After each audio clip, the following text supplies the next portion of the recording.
அன்பிற்கு இனியவர்களே, இறை கருணை பெற்ற அன்பர்கள், அருளாளர்கள் அனைவரையும் வாழ்த்தி வணங்கி மகிழ்கிறோம்.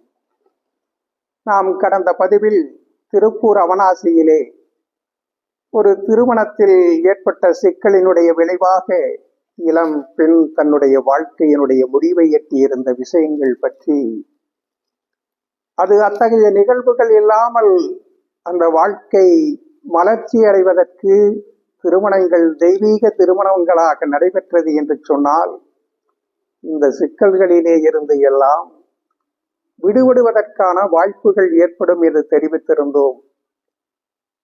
இதை பார்த்துவிட்டு ஒரு அன்பர் அன்போடும் ஆர்வத்தோடும் இந்த தெய்வீக திருமணங்களை எப்படி நடத்தி கொள்வது, எப்படி நடத்துவது என்று ஆர்வத்தோடு வேண்டுகோள் வைத்திருக்கிறார்கள். இந்த திருமணங்கள் என்பதெல்லாம் நம்முடைய சமுதாயத்தில் ஒரு இயல்பான ஒன்றாக, இறை நிகழ்வாக நிகழ்ந்து கொண்டிருந்ததெல்லாம் தற்பொழுது கடந்து போய் அவைகள் கனவுகளாகிவிட்டதனுடைய விளைவுதான் பல சிக்கல்களுக்கு காரணமாக இருக்கிறது.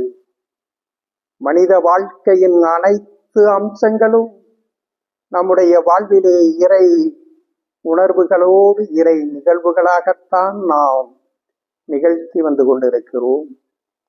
அதிலே திருமணம் என்பது ஒரு அற்புதமான, ஒரு மேன்மையான நிலையாக நம்முடைய சமுதாயம் அதை வழிநடத்தி வந்திருக்கிறது. இந்த மண்ணிலே பிறந்திருக்கக்கூடிய மனிதர்கள் அத்துணை பேரும் இறைநிலை பெற்றவர்களாக, கடவுள் நிலையை அடையக்கூடியவர்களாக மலர முடியும் என்பதுதான் நம்முடைய கலாச்சாரத்தின், ஆன்மீகத்தினுடைய அடிப்படையாக இருக்கிறது. படைக்கின்றவன் கடவுள், பாதுகாக்கின்றவன் கடவுள், காப்பாற்றுகின்றவன் கடவுள் என்பதுதான் கடவுள் தத்துவத்தின் மூலமாக இருக்கிறது. சின்னம் சிறு பிள்ளைகளாக இருந்தவர்கள் அந்த கன்னியையும் இளைஞனையும் இணைத்து வைக்கக்கூடிய அந்த இல்லறத்தினுடைய துவக்கமான திருமணம், அந்த திருமண நிகழ்வு தற்பொழுது அவர்கள் இறைவனாக மலர்கிறார்கள் என்பதை அவர்களுடைய மனங்களிலே பதிய செய்கிற நிகழ்வாகத்தான் திருமணங்கள் தெய்வீக திருமணங்களாக நிகழ்த்தப்பட்டு வந்திருக்கிறது. அவர்கள் படைக்கும் ஆற்றலை பெறுகிறார்கள்.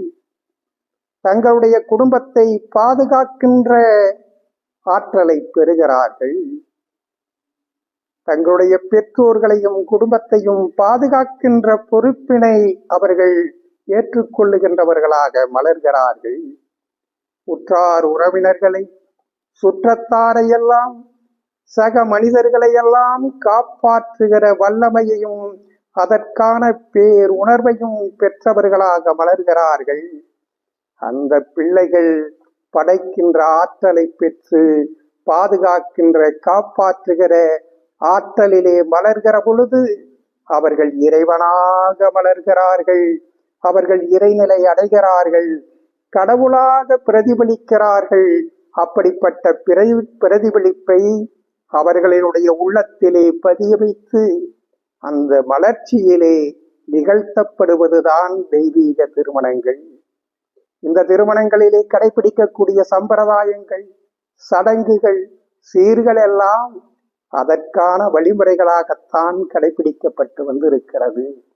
சீர் செய்வது என்று சொன்னால், இளம் பிள்ளைகளினுடைய மனங்களிலே அந்த மனங்களை சீர் செய்து இறைநிலை பெற்றவர்களாக மாற்றுவதுதான் சீர்.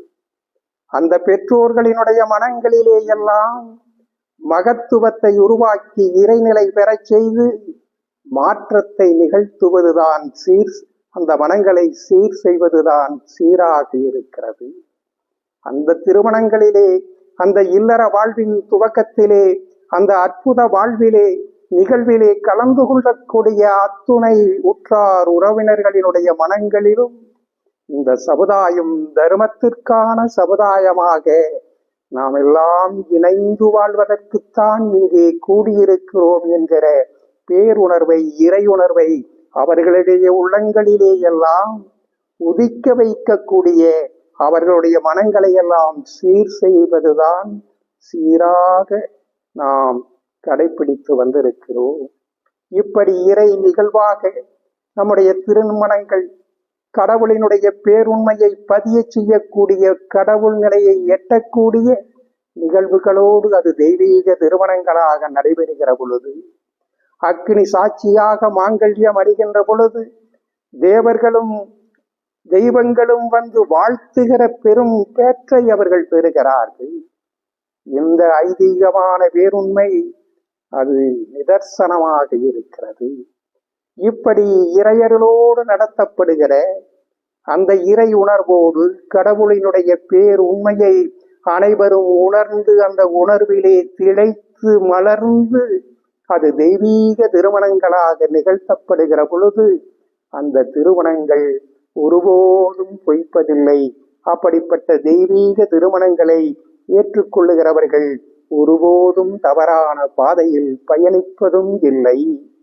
அப்படி இறைநிலை பெற்ற தெய்வீக திருமணங்களாக உங்களுடைய பிள்ளைகளினுடைய திருமணங்கள் எல்லாம் நடத்தப்பட வேண்டும்.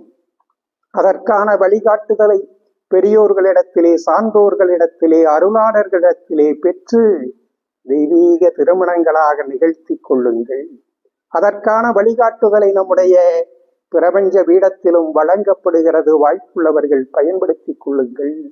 நாம் எல்லோரும் இறைநிலை பெற்றவர்களாக, இறைநிலை கொண்டவர்களாக இந்த மண்ணில் தர்மத்தோடு வாழ்வதற்கு இறை பேராற்றல் துணை நிற்கிறது. அந்த தெய்வீக திருமணங்கள் அந்த பாதையினுடைய ஒரு மகத்தான நிகழ்வாக இருக்கிறது. அந்த மகத்தான நிகழ்வில் எல்லா மனிதர்களும் இறைநிலை பெறுகிற வாய்ப்பை பெறுவதற்கு பிரபஞ்ச பேராற்றல் பெரும் கருணை பொழியட்டும். அனைவருக்கும் பரிபூரண நல்லாசிகள்.